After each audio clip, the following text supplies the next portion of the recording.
Halo teman-teman, salam dan bahagia.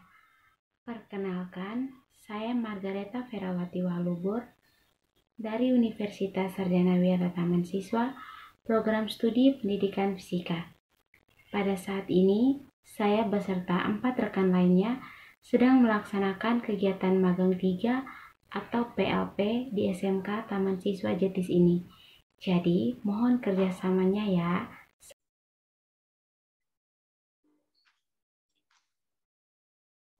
Sekian perkenalan saya.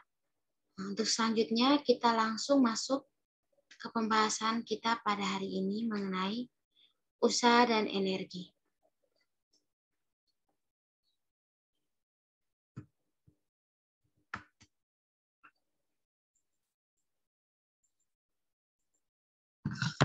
Dengan tujuan pembelajaran, yang pertama peserta didik dapat menjelaskan konsep energi. Peserta didik dapat mengidentifikasi jenis-jenis energi. Dengan peta konsep yang pertama, pengertian energi, dan yang kedua, jenis-jenis energi. Kita bahas pertama mengenai energi. Apa itu energi? Energi adalah kemampuan untuk mengatur suatu kumpulan materi untuk melaksanakan kerja. Dengan kata lain, dalam melakukan kerja, kita membutuhkan energi. Energi tidak dapat diciptakan dan tidak dapat dimusnahkan, melainkan energi dapat diubah dari satu bentuk ke bentuk yang lain. Artinya, suatu bentuk energi yang terdapat sekarang pasti berasal dari energi dalam bentuk lainnya. Contohnya, pada kipas angin. Kipas angin sendiri energi asalnya dari energi listrik diubah menjadi energi gerak. Adapun contoh pada setrika. Energi asal pada setrika juga adalah energi listrik dan diubah menjadi energi panas. Untuk jenis-jenis energi, ada beberapa jenis energi, tetapi pada video kali ini yang akan kita bahas, ada 3 jenis energi. Nah, energi yang pertama energi potensial, yang kedua energi kinetik, dan yang ketiga energi mekanik. Energi potensial sendiri merupakan energi yang tersimpan dalam suatu benda sehingga mempunyai kemampuan untuk melakukan kerja. Energi potensial tersebut terdiri dari 2 energi. Yang pertama, energi potensial gravitasi. Energi potensial gravitasi adalah energi yang dimiliki benda karena posisinya. Secara matematis dirumuskan sebagai EP sama dengan M kali G kali H, dengan EP adalah energi potensial satuannya Joule, M massa satuan kilogram, G percepatan gravitasi satuan meter per sekon kuadrat, dan H ketinggian benda dari titik acuan dengan satuan meter. Untuk lebih lanjut, mari kita bahas soal yang berikut. Sebuah kelapa berada pada ketinggian 7 meter dari atas tanah. Jika massa kelapa 2,5 kg dan percepatan gravitasi di tempat tersebut 9,8 meter per sekon. Tentukan energi potensial kelapa terhadap tanah. Dalam penyelesaiannya, pertama-tama yang harus kita tulis mengenai apa yang kita ketahui atau nilai yang kita ketahui dalam soal tadi. Di soal tadi yang diketahui adalah H sama dengan 7 meter, M atau massa sama dengan 2,5 kg, G percepatan gravitasi 9,8 meter per sekon. Yang ditanyakan energi potensial gravitasi. Penyelesaiannya sangat gampang, di mana kita memasukkan rumus energi potensial, yakni M kali G kali H. Nah, M kali G kali H nilainya sudah kita ketahui dan kita tulis pada kolom yang diketahui tadi. di mana nilai M sendiri adalah 2,5 kg, dikali dengan nilai percepatan gravitasi 9,8 meter per sekon kuadrat, dikali dengan H atau ketinggian 7 meter. Sehingga energi potensial gravitasi yang diperoleh adalah 171,5 Joule. Selanjutnya energi potensial yang kedua yakni energi potensial pegas. Energi potensial pegas adalah usaha yang dilakukan gaya pegas untuk meregangkan pegas sejauh X. Secara matematis dirumuskan sebagai EP sama dengan setengah F kali delta X, di mana F sama dengan K dikali delta X, sehingga EP sama dengan setengah kali K kali delta X kuadrat. Untuk lebih lanjut, mari kita simak soal berikut.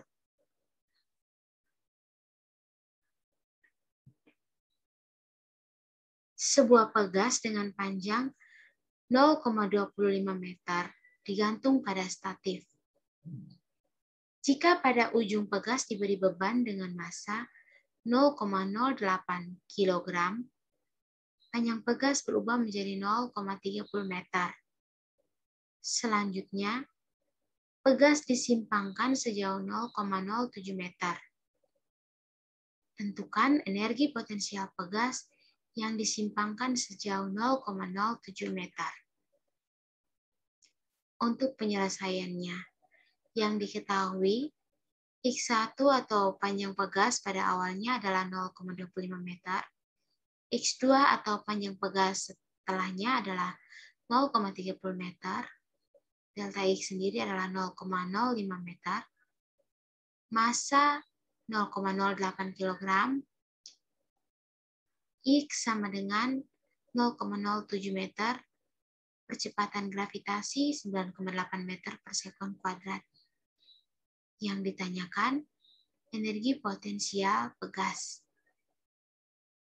Untuk penyelesaiannya, karena kita belum memperoleh nilai K, sehingga di sini kita akan mencari nilai K terlebih dahulu dengan rumus F sama dengan delta X sama dengan M kali G kali delta X. Sehingga K sama dengan 0,08 kg dikali 9,8 meter per sekon kuadrat dibagi 0,05 meter. K sama dengan 15,68 N per M. Sehingga kita sudah bisa memasukkan rumus mencari energi potensial pegas dengan rumus setengah kali K kali delta X kuadrat. EP sama dengan setengah kali nilai K 15,68 Newton per meter dikali 0,07 meter kuadrat, sehingga energi potensial pegas yang diperoleh adalah 0,5488 Joule.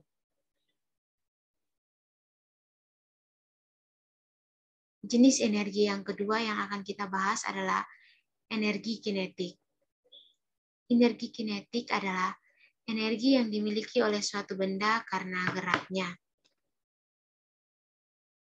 Secara matematis, energi kinetik dirumuskan sebagai EK sama dengan setengah mv kuadrat. Pada energi kinetik ini, semakin cepat benda bergerak, semakin besar energi kinetik yang dimiliki benda, dan sebaliknya. Secara matematis, tadi sudah disebutkan bahwa rumus dari energi kinetik adalah setengah mv kuadrat dengan EK adalah energi kinetik satuan Joule, M massa satuan kilogram, dan V adalah kecepatan dengan satuan meter per sekon. Untuk lebih jelas, mari kita bahas soal berikut.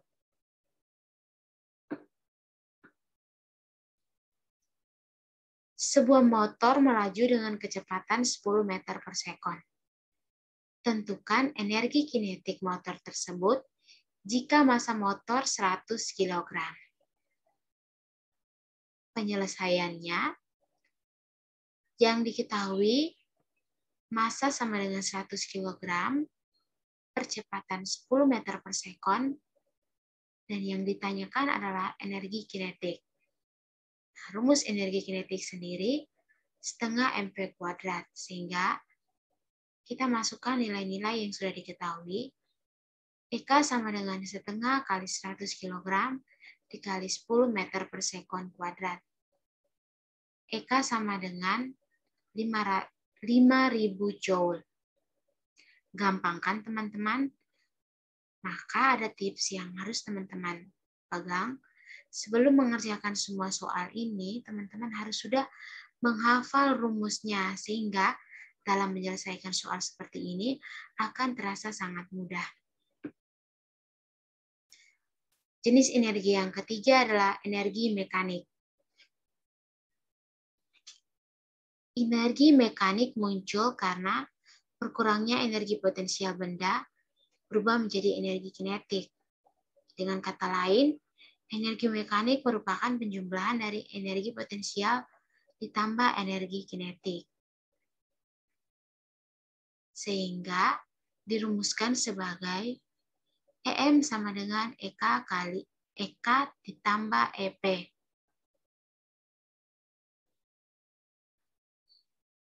Bunyi hukum kekekalan energi mekanik, energi tidak dapat diciptakan atau dimusnahkan. Energi hanya dapat diubah dari satu bentuk energi ke bentuk energi lain. Sehingga rumus energi mekanik yakni EM1 sama dengan EM2, di mana EP1 ditambah EK1 sama dengan EP2 ditambah EK2. Sama dengan M kali G kali H1 ditambah setengah MP1 kuadrat sama dengan M dikali G kali H2 ditambah setengah MP2 kuadrat. Teman-teman bisa melihat contoh gambarnya di sini. Untuk lebih rinci dan lebih jelasnya lagi, kita akan bahas soal mengenai hukum kekekalan energi. Suatu benda bermassa 2 kg dilemparkan vertikal ke atas dari suatu tempat di tanah. Berapa kecepatan awal yang harus diberikan pada benda itu agar mencapai ketinggian maksimum 15 meter dengan kecepatan 10 meter per sekon dan gravitasi 10 meter per sekon kuadrat?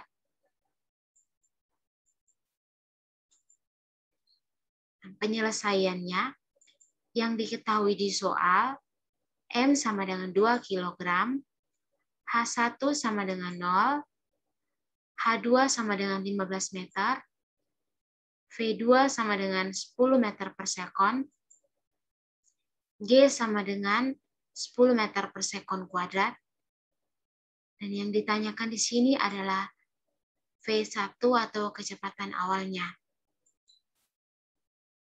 Kita masukkan rumus EM1 sama dengan EM2 menjadi EP1 ditambah EK1 sama dengan EP2 ditambah EK2 menjadi M kali G H1 ditambah setengah MP1 kuadrat sama dengan M dikali G H2 ditambah setengah MP2 kuadrat.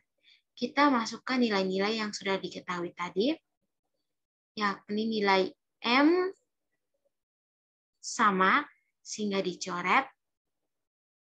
Nilai G juga sama, sehingga dicoret. Untuk nilai H karena 0 sehingga tidak digunakan atau dicoret, karena setiap bilangan yang dikalikan dengan 0 hasilnya tetap 0. Sehingga yang kita isi adalah 10 meter per sekon kuadrat dikali 0 ditambah setengah dikali V1 sama dengan 10 meter per sekon kuadrat dikali 15 meter ditambah setengah kali 10 kuadrat. Sama dengan V1 kuadrat sama dengan 100 ditambah 300, V1 kuadrat sama dengan 400, V1 sama dengan akar dari 400. Sehingga V1 sama dengan 20 meter per sekon. Sekian penjelasan dari saya, semoga teman-teman sekalian dapat memahaminya. Jika ada yang masih belum mengerti, silakan untuk japri saya, maka saya akan bantu menjelaskannya dengan baik. Terima kasih.